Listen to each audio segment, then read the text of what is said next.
하나님 말씀 함께 보시겠습니다.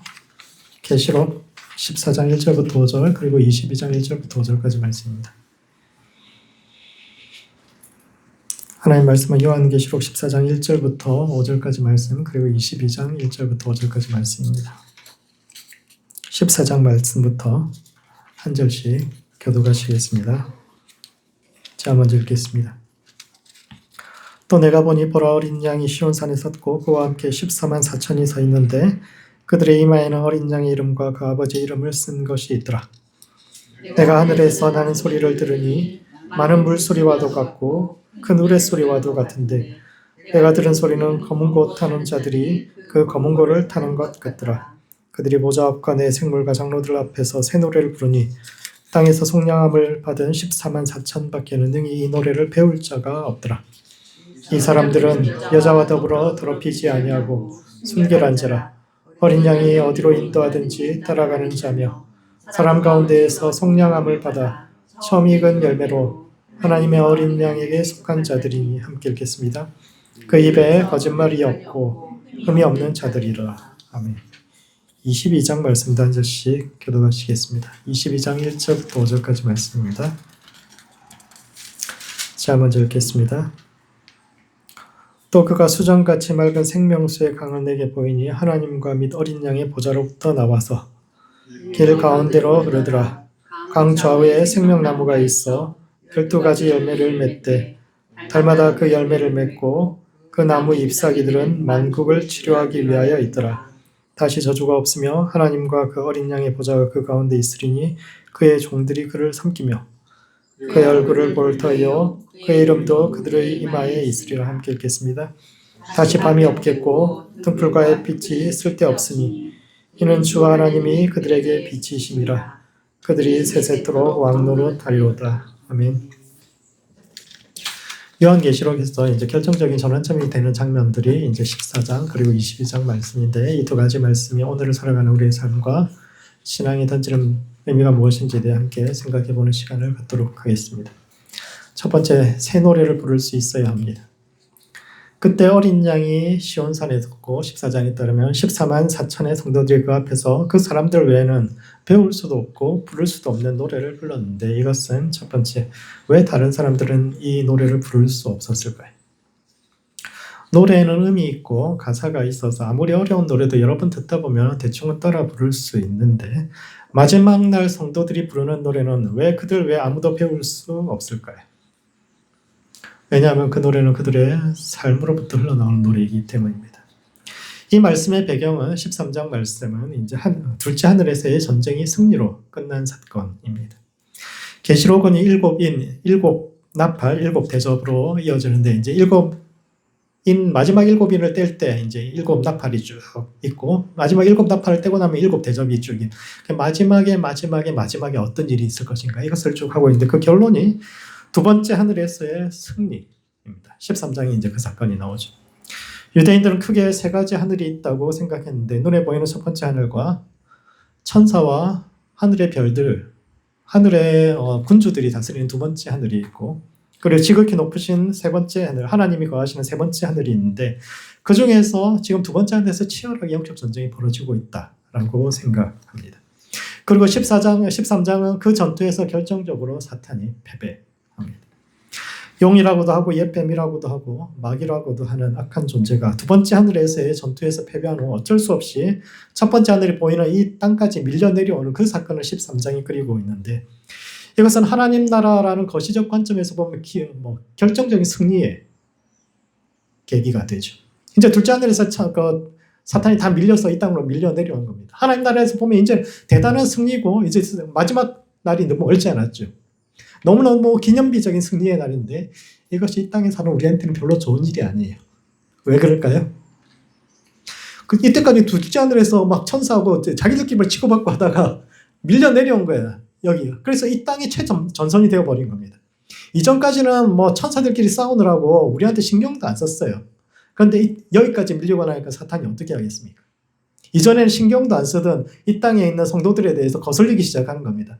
이전에는 사는 때가 달랐으니까 별 이 성도들에 대해서 관심을 기울이지 않았는데 이제는 마지막 전쟁에 나가기 위해서 어떻게든지 한 사람이라도 더 유혹해가지고 자기들 편에 세우려고 사람들에게 계속적으로 유혹을 주고 시험을 주고 심지어 거룩한 성도들에 대해서는 핍박을 하고 죽이고 이렇게 해야 되는. 그러니까 하나님 나라의 결정적인 전투에서 승리를 했는데 이 땅에 사는 우리에게서는 완전 여기가 최전선이 되어버린 겁니다.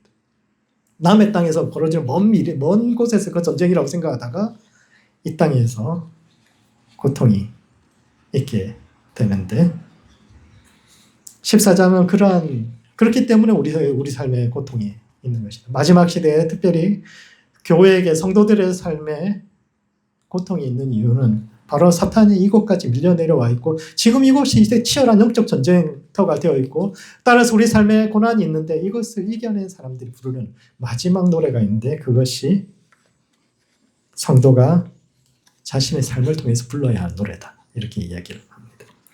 성도는 자신이 그러니까 이 노래는 사람들한테 가르쳐줘도 못 부르는 이유가 뭐냐면 이 노래는 그 성도들이 그 고난을 지나가면서 자신의 삶을 요약해서 부르는 노래이기 때문에 다른 사람들이 부를 수 없는 노래라고 이야기해요. 그런 점에서 모든 사람은 자기의 노래를 만들어가는 중이다. 이렇게 이야기를 하고 있는 겁니다. 여러분은 어떤 노래를 만들어가고 있습니까? 제가 어릴 때 주일학교에서 배웠던 노래 중에 하나가 지금까지도 늘 기억에 남는 그 노래는 사막에 샘이 넘쳐 흐르리라. 다 너무너무 유명한 찬양이잖아요. 사막에 꽃이 피어 향내 내려. 주님이 다스리는 그 나라가 되면은 사막의 꽃동산들이라. 사자들이 어린 양과 뛰놀고 어린이가 함께 뒹구는 참사랑과 기쁨의 그 나라가 속히 오리라. 이 노래가 가장 기억에 남았던 이유는 뭐냐면은 가사하고 곡하고 너무 안 어울려서 그래요. 가사 너무 희망차잖아요. 와, 사자들 어린 양과 뛰놀고. 아니, 노래를 짓는다면 이 노래는 곡보다 가사가 먼저 있었던 노래란 말이에요. 그렇다면 이 가사에 어울리는 곡을 지으면 어떻게 지어야겠어요? 야, 랄랄라, 이런 분위기여야 된단 말이에요. 분명히. 그런데 이거를 완전히 다 죽은 사막에 샘이 넘쳐. 너무너무 비장한 노래를 아니 어떻게 이렇게 어울리지 않는 노래가 있을 수 있을까? 무슨 생각으로 이 사람들은 이 멋진 가사에다가 이 곡을 붙였을까 생각해보면 이게 이스라엘의 민요거든요. 원래 그 사람 전통가라입니다. 근데 이 사람들이 어떤 삶을 살아왔습니까? 수천 년간 나라를 잃고 온 세상을 떠돌면서 이방인이라고 핍박당하고 그러면서도 우리가 포기할 수 없는 그 노래 사막의 샘이 넘쳐 흐르는 우리 인생의 샘이 넘쳐 흐르는 그것을 포기하지 않았기 때문에 그러나 자기 현실은 너무너무 어려운 겁니다. 하나님이 말씀하셨기 때문에 이 말씀이 이루어질 것이지만 그것을 믿으며 살아가지만 우리의 삶은 너무나도 사막 같고 너무나도 고통스럽고 그렇기 때문에 그럼에도 불구하고 내 안에 있는 이 꺼지지 않는 그 하나님 나라가 이루어질 것이라는 그 기대 그것이 어울리지 않으니까 이렇게 어울리지 않는 노래를 부르게 된 거죠. 세상은 여전히 고통과 슬픔의 현장이지만 우리는 아직까지 그 꿈을 포기하지 않았다. 하나님께서 말씀하셨으니까 그 말씀은 반드시 이루어질 것이고 우리가 만약 살아서 그 나라를 볼 수가 없다면 우리의 자식들에게 믿음을 전수해서 우리의 자식의 자식이라도 반드시 우리는 그 날을 보고야 말 것이라는 결의가 담겨있기 때문에 사실 이 노래는 그 이스라엘 민족의 그 사람들이 부르는 그거는 굉장히 좀 그런 거죠. 거의 아무나 부를 수 없는 노래인 겁니다. 음을 따라 부를 수 있고 이 가사를 우리 함께 부를 수 있지만 진짜 그들의 수천 년의 영혼이 담긴 그 노래는 그 사람들이 부른 노래부터는 뭔가가 다른 거죠. 이와 같이 자기 삶을 바쳐서 이 노래를 함께 부르는 사람. 노래라는 것은 결국은 그 노래를 부르는 사람의 삶과 진정성이 담겨야 하는데 깊은 삶의 절망과 고통을 지나가면서 하나님을 향한 소망을 놓지 않은 사람들은 부를 수 있는 노래가 있고 이와 같이 자신만의 진정성을 가지고 자신만의 노래를 만들어가는 사람을 하나님께서 지금도 찾고 계시다라는 것이 14장의 내용입니다. 두 번째 그런 점에서 오늘 우리가 부르는 노래를 들어보아야 합니다. 그때 요한은 많은 물소리 같고 우레소리 같은 노래소리를 들었다라고 이야기하는데 이것은 막을 수 없는 노래다라는 겁니다. 가나안 땅은 사막 지역이어서 많은 물소리가 어떤 소리냐면 홍수 나는 소리거든요. 홍수 나는 소리. 엄청나게 많은 물이 갑자기 확 밀려오는 그 소리인데, 이게 이제 한국에서는 잘 보기 힘들어요. 계곡에 사는 사람들 가끔씩 볼 수 있습니다. 계곡에 사는 사람들. 가나안에 가면 이제 와디라고 평소에는 말라 있는 건천이에요. 그냥 지나가는 흙바닥처럼 그렇게 보입니다. 그런데 비가 오면은 순식간에 그 물이 차는 곳들이 있습니다. 심지어는 어떤 사람이 시간을 쟀더니 한 20km 떨어진 저 위에서만 비가 왔는데 5분 내에 그 물이 그러니까 물이 20km를 오더래요. 5분 안에. 그뿐만 아니라 30분이 지나니까 거기를 가득 차더라는 겁니다. 그리고 거기 서 있던 사람들이 쓸려 내려갈 정도로. 밤에 자다가 평소에 그냥 흙이거든요. 강인지를 몰라요. 와디, 거천, 말라 있는 그냥 땅 같은 곳이에요. 그런데 물이 전부 다 거기 모이는 곳들이 있어요. 흘러가는 곳들이 있어요. 그 밤에 자다가 20km면 여기와 상관없이 저 위쪽에서 내린 비거든요. 자다가 그냥 휩쓸려 내려가는 겁니다. 그래서 그 지역에서 사람들의 가장 무서운 것 중에 하나가 홍수 신화가 그렇게 성경에 남아있는 게 그런 거예요. 가나안 남부에 1년에 비 내리는 노래들이 열흘에서 한 보름 정도밖에 안 돼요. 그런데도 그 지역에서 사람들이 가끔씩 홍수에 사람이 죽고 그러는 거예요. 그래서 밤에 자다가도 많은 물소리가 갑자기 들리면 이렇게 사람들이 굉장히 놀라운 소리, 두려운 소리인데 그 막을 수 없는 가장 두려운 소리, 누구도 막을 수 없는 그 소리가 성도들의 입으로부터 흘러 나온다라는 것인데, 이것은 미래에 대한 이야기가 아니라 요한의 자전적인 고백이기도 합니다. 요한이 예언한 것 중에 하나가 짐승의 표에 관한 것입니다. 요한은 그때 짐승이 자신을 따르는 이들의 오른손과 이마에 표를 줄 것이며 표가 없으면 매매도 할 수 없을 것이요 그 짐승의 수는 666이라고 이야기하는데, 이것은 네로 황제를 뜻하는 암호입니다. 아라비아 숫자가 유행하기 전까지는 문자가 숫자도 함께 포함했는데 헬라어로 카이사르 네로의 문자 값을 합치면 666이고, 그는 요한이 밤모습에서 이 기록을 쓸 때가 AD 한 90년, 95년 그 사이인데, 그 시점에 30년 이전에 이미 교회를 박해해서 베드로와 바울을 비롯한 수많은 성도들을 죽였습니다. 그런 점에서 요한은 과거에 비추어서 먼 미래에 이런 일이 일어날 것이다 이야기하지만 사실은 자신이 살아오면서 겪었던 일들 중에 하나입니다. 누구인지 말할 수 없는, 이름을 말할 수 없는 그가, 666이라고 표현할 수밖에 없는 그가 얼마나 교회를 핍박하고 사람들을 억울하게 죽이고 그렇게 했는지, 심지어 표가 없으면 매매도 못하고 사람을 살 수가 없게 그렇게 만들었는데, 과거 그가 우리를 그렇게 핍박하고 고통을 주었지만 그럼에도 불구하고 우리 마음 깊은 곳에서 나오는 그가 우리의 찬양을 없애지 못했다. 그가 우리 마음 깊은 곳에서 흘러나오는 우리의 노래를 없애지 못했다. 이와 같이 먼 미래에도 같은 고통을 당하지만 그 고통을 딛고 누구도 막을 수 없는 그렇게 노래를 하는 성도들이 일어날 것이다. 이렇게 이야기합니다. 살면서 좋은 날보다 힘든 날이 더 많고 즐거운 날보다 고통스러운 날이 더 많지만 그럼에도 불구하고 믿음으로 살아가는 사람들에게 그 시간은 하나님을 향한 찬송이 점점 커져가는 시간이다라는 요한의 고백이고 또 앞으로 일어날 성도들에 대한 예언이기도 합니다. 세상은 늘 악으로 가득 차 있고 진리와 빛을 따라 행하는 사람들은 소수인 것 같지만 장막 너머의 진짜 현실에서는 구름같이 허다한 성도들이 그 누구도 막을 수 없는 자신만의 찬양과 노래를 가지고 하나님 앞에 나아가고 있는데, 그러므로 아무나 부를 수 없는 새 노래로 하나님을 찬양하는 성도들 되시기 바랍니다.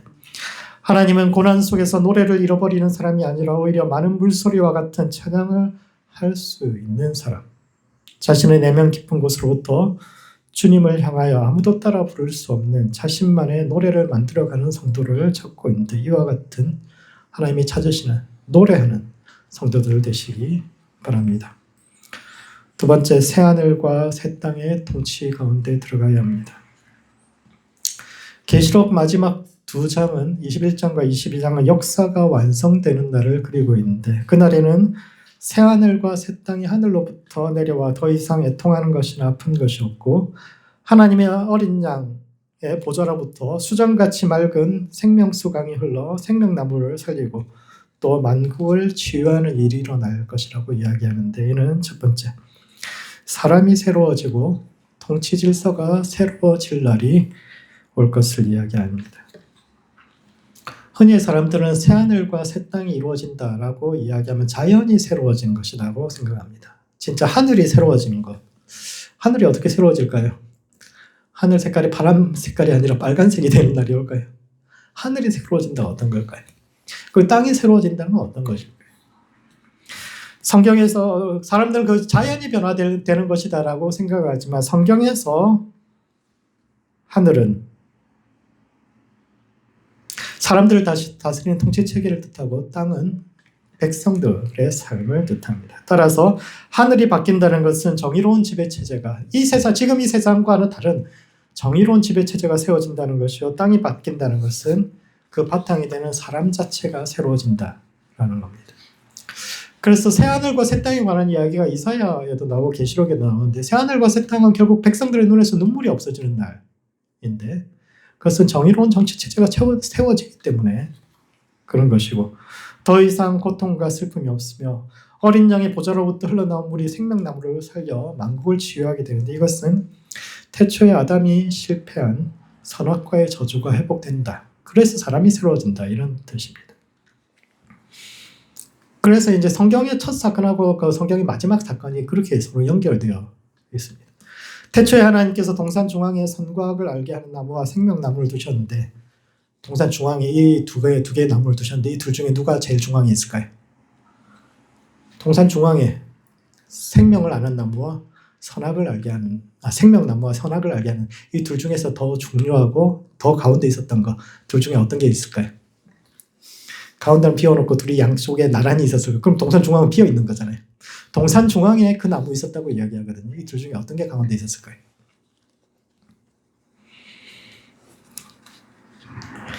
유대학자들 중에는 선악을 알게 하는 나무와 생명나무가 두 나무가 아니다. 하나의 나무에 두 가지 열매다. 이렇게 이야기하는 사람들이 있는데 왜냐하면 문법적으로 동산 중앙에 선악을 알게 하는 나무 그리고 생명나무가 있었다. 이렇게도 읽을 수 있는데요.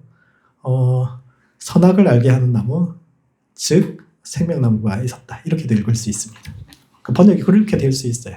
그리고 그 동사가 단수 동사란 말이에요. 동산 중앙에 그 나무가 있었다. 그런데 선악을 알게 하는 나무 그리고 생명나무 이러면 두 그루가 되는데 선악을 알게 하는 나무 즉 생명나무 이렇게 하면 그 동사하고도 맞아떨어지거든요. 그렇기 때문에 유대학자들은 이거 한 나무다라고 이렇게 이야기를 하는 겁니다. 선악을 알게 하는 나무와 생명나무는 전혀 다른 두 개의 나무가 아니라 하나의 나무요. 이것은 선과 악을 아는 지식이 어떻게 활용하느냐에 따라서 생명을 풍성하게 할 수도 있고 자기만 그 지식을 알게 되었기 때문에 선과 악을 안다 모든 것을 알게 되었기 때문에 그 지식으로 생명을 자기만 독점하려는 그런 방향으로 갈 수도 있다. 이렇게 생각하는데 이것이 최초의 인간에게 주어진 시험과 선택에 관한 문제라고 해석합니다. 그런 점에서 인간의 역사는 독점의 역사입니다. 사람은 선과 악을 알게 되었는데 지식을 알게 되었는데 모든 것을 알게 되었는데 그것을 통해서 좋은 것은 자기만 독점하고 다른 사람들이 그 지식을 이용해서 다른 사람보다 앞서가고 높은 곳에 올라가서 다른 사람들도 그 지식을 아는 것을 허용하지 않는다는 겁니다. 인간의 역사가 그렇잖아요. 알게 되면 뭐 특허든지 뭐든지 자기만 알려고 그러지 다른 사람에게 알게 해서 그 사람들이 그 지식으로 생명이 풍성해지고 이런 걸 원하지 않거든요. 모든 사람들이 아는 지식은 올바른 지식, 그것보다는 그렇게 해서 모두가 풍성해지는 것보다 자기만 알고 자기가 그것을 통해서 더 높은 권세를 가지고 이런 것을 원하기 때문에 심지어는 그것까지만 하면 괜찮은데 다른 사람들이 지식을 알지 못하도록 다른 사람들의 생명이 더 풍성해지지 못하도록 막고 자신의 힘을 강화하고 그런 방향으로 사용했기 때문에 하나님께서 당신의 동산에서 아담을 내쫓으셨다라고 해석을 하게 됩니다.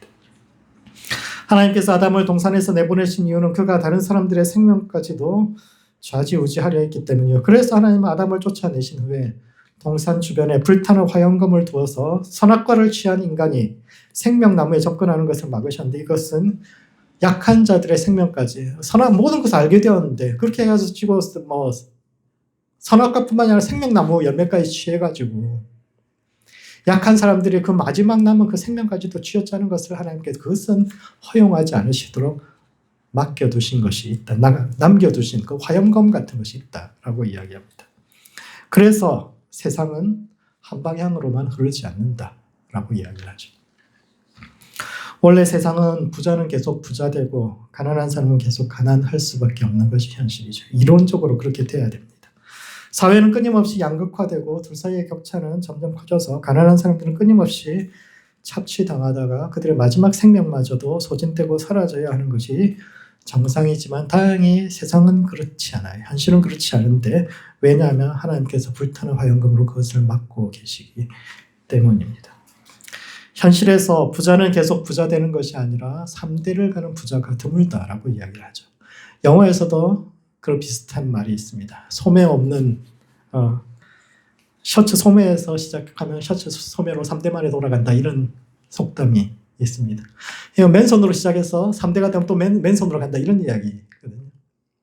첫 세대는 열심히 빈손임에도 불구하고 열심히 해서 부를 쌓아올리면 둘째 세대는 그것을 지키지만 고생을 모르고 자라는 세 번째 세대는 그거 다 날려버리고 다시 맨손으로 돌아간다, 이런 비유가, 이런 속담이 영어에도 있는데 이것이 하나님께서 힘 있는 사람들이 약한 자들의 마지막 생명까지 쥐어짜지 못하도록 막아 놓으신 겁니다.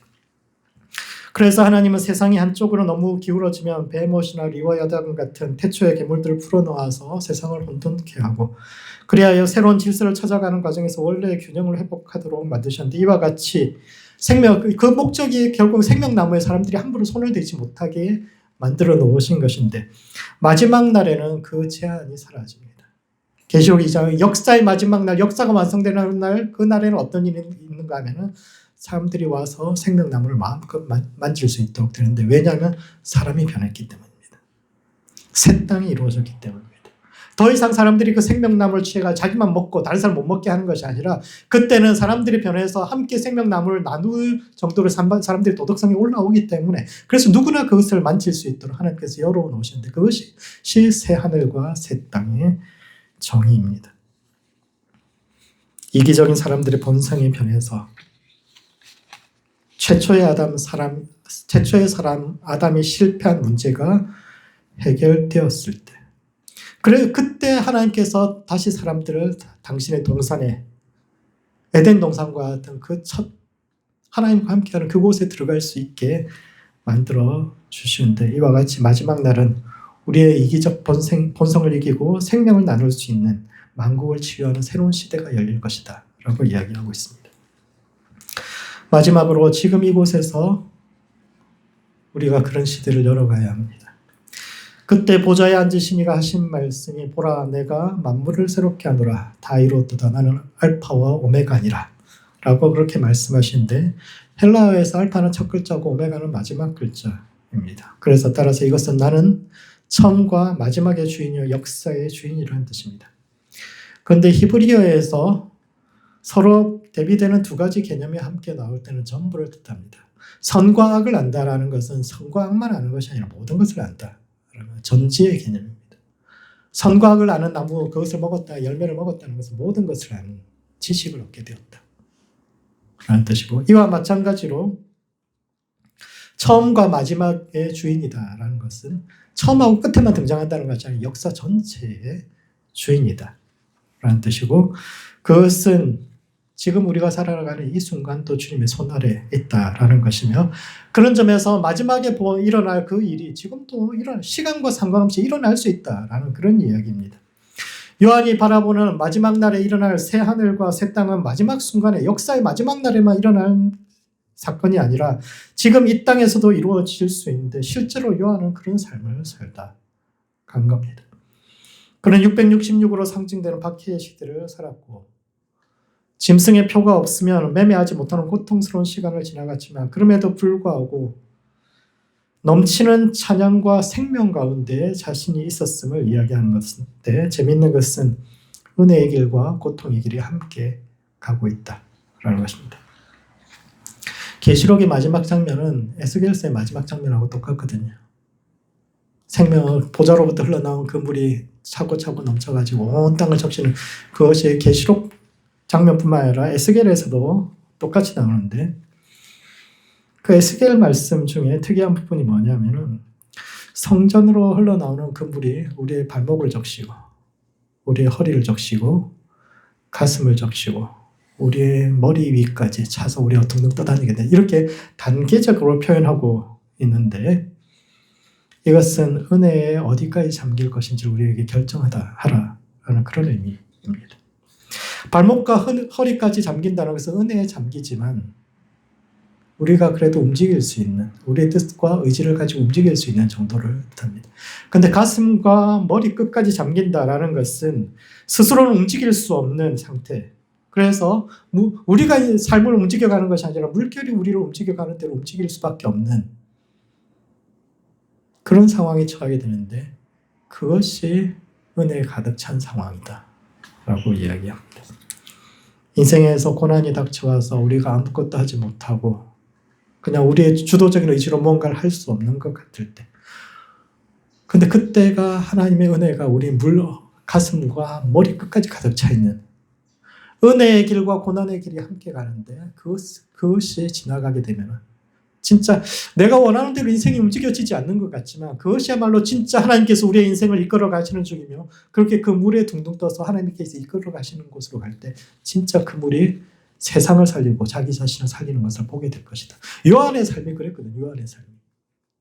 내가 원하는 인생을 살지 못했지만 그럼에도 불구하고 그 고난 속에서 오히려 내가 더 깊은 에스겔이 말했던 그 말씀의 의미가 무엇인가? 생명을 살리고 만국을 살리는 그 말씀이 무엇인가? 고난 속에 얼마나 하나님께서 우리가 꼼짝달싹도 못하고 우리의 뜻대로 움직일 수 없는 그 인생이야말로 정말 하나님께서 말씀하시는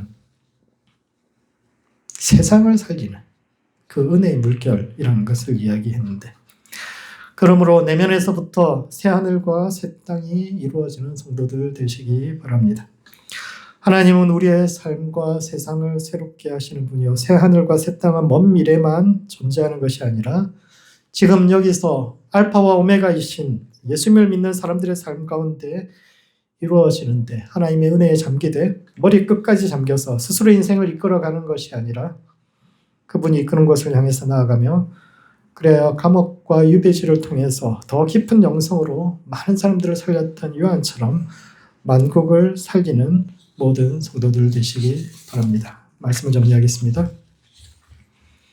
계시록 14장과 22장은 역사의 결정적 전환점과 완성을 이야기하고 있는데 첫 번째, 삶으로 새 노래를 완성해 가야 합니다. 두 번째, 하늘에서의 전투는 천사들의 승리로 끝났지만 이는 이 땅에 사는 이들에게는 시련과 고통의 시간이 시작되었음을 뜻하고, 이 시간을 견디는 이들은 누구도 흉내낼 수 없는 자신만의 노래를 부를 자격이 주어지는데 삶으로 자신의 노래를 완성해가는 모든 성도들 되시기 바랍니다. 두 번째, 내면에서부터 새하늘과 새 땅을 이루어가는 성도들 되시기 바랍니다.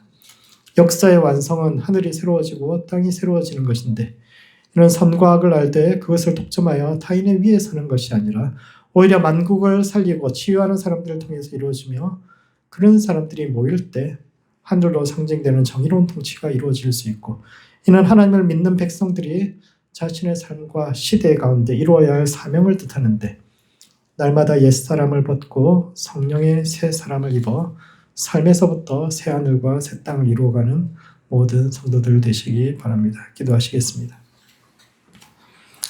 기도하실 때는 삶으로 새 노래를 완성해가는 성도 될 수 있도록 자기 자신을 위해서 기도합시다.